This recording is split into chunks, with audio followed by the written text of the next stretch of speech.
welcome back, everybody. I hope you had a good lunch break and you made the most of all the food out there. But look, if you're just joining us because you missed the previous sessions, let me introduce myself. My name's Juliette Foster, and I'll be chairing this particular session ahead.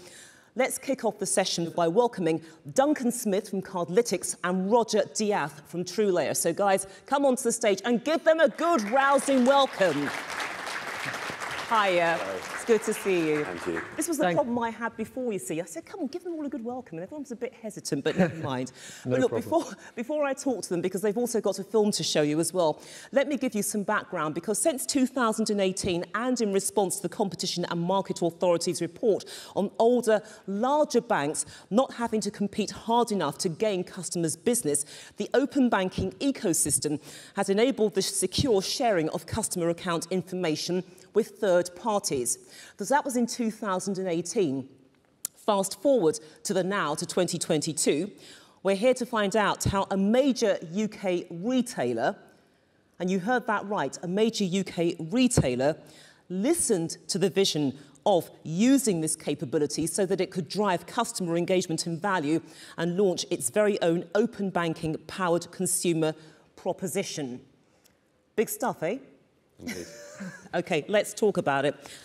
Duncan, let's begin with the journey at Cardlytics that they've been on with open banking.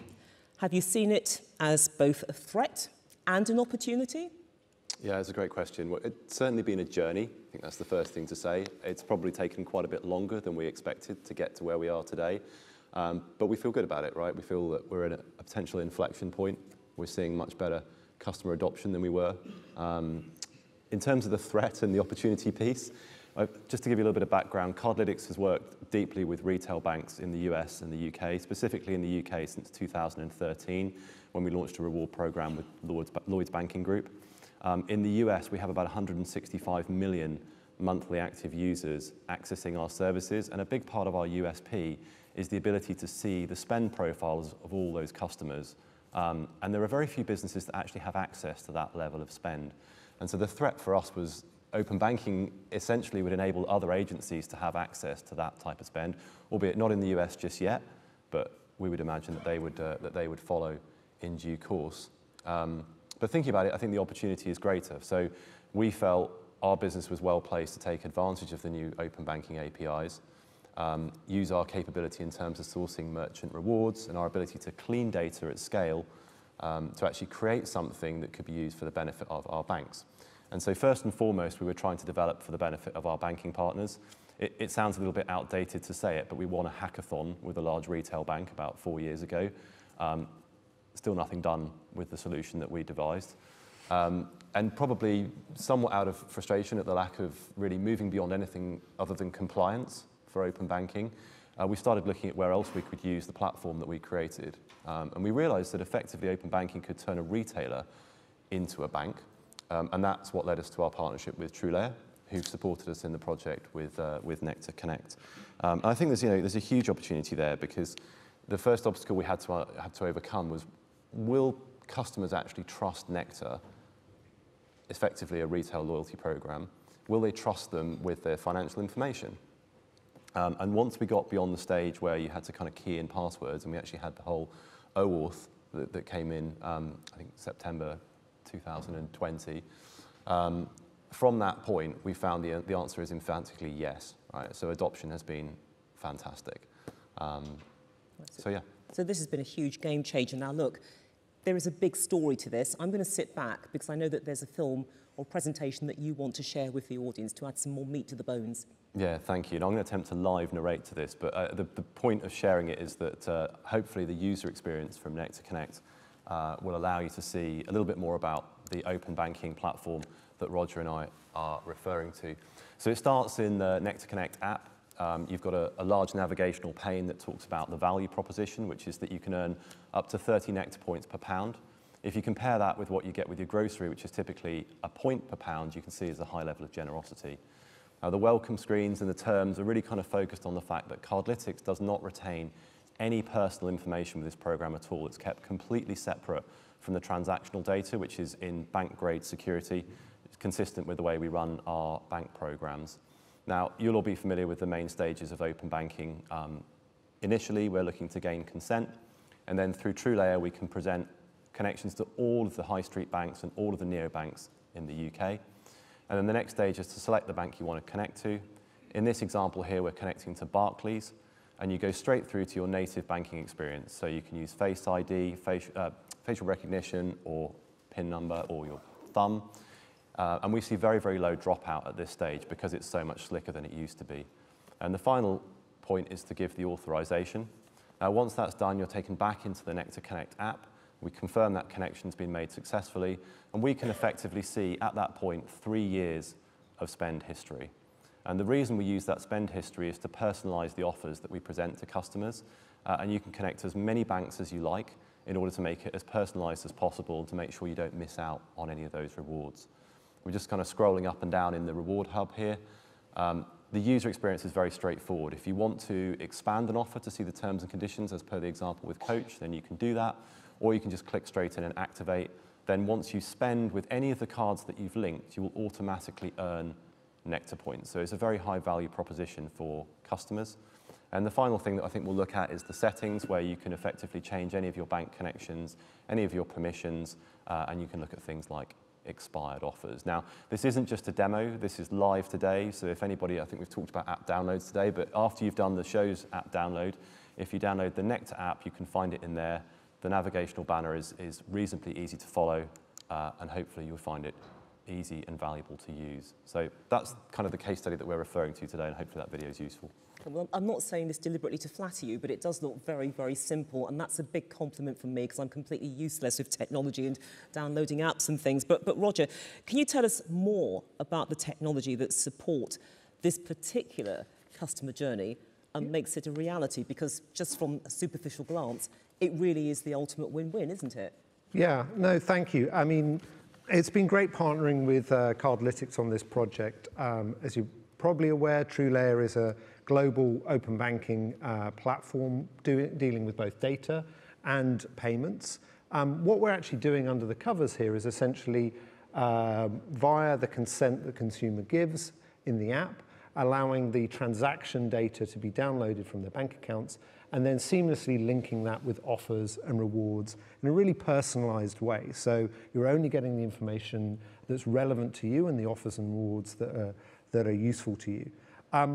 In this, Cardlytics are our partner as our Nectar, but TrueLayer remains the regulated party. So it's our responsibility to make sure that the consents are properly given, that we've displayed the right information.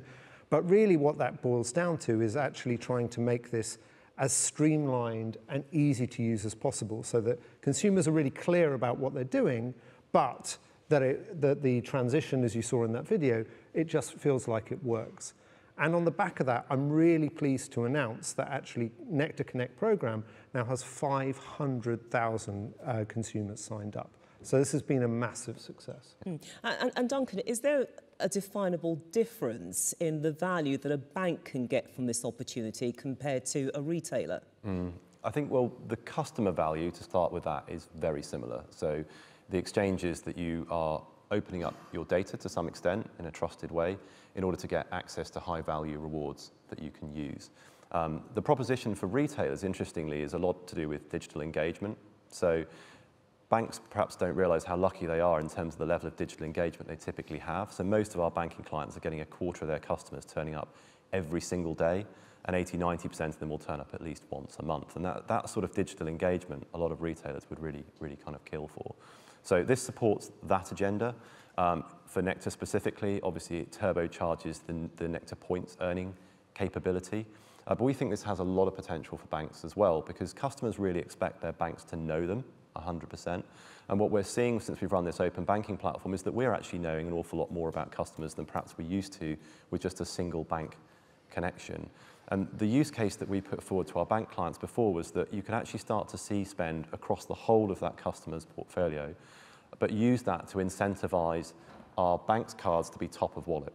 And we've been doing that for years with our traditional loyalty programs, but this just kind of takes it a step further in saying, well, yes, you can earn across all of your cards, but you will earn more if you do it against the host of the loyalty program. So I think there's enormous potential there. Fantastic. Now, look, we've got a couple of minutes left because I know that we've got a lot to get through. But very, very briefly, Roger, are you able to share some of the lessons learned and the challenges you faced when you were actually implementing open banking?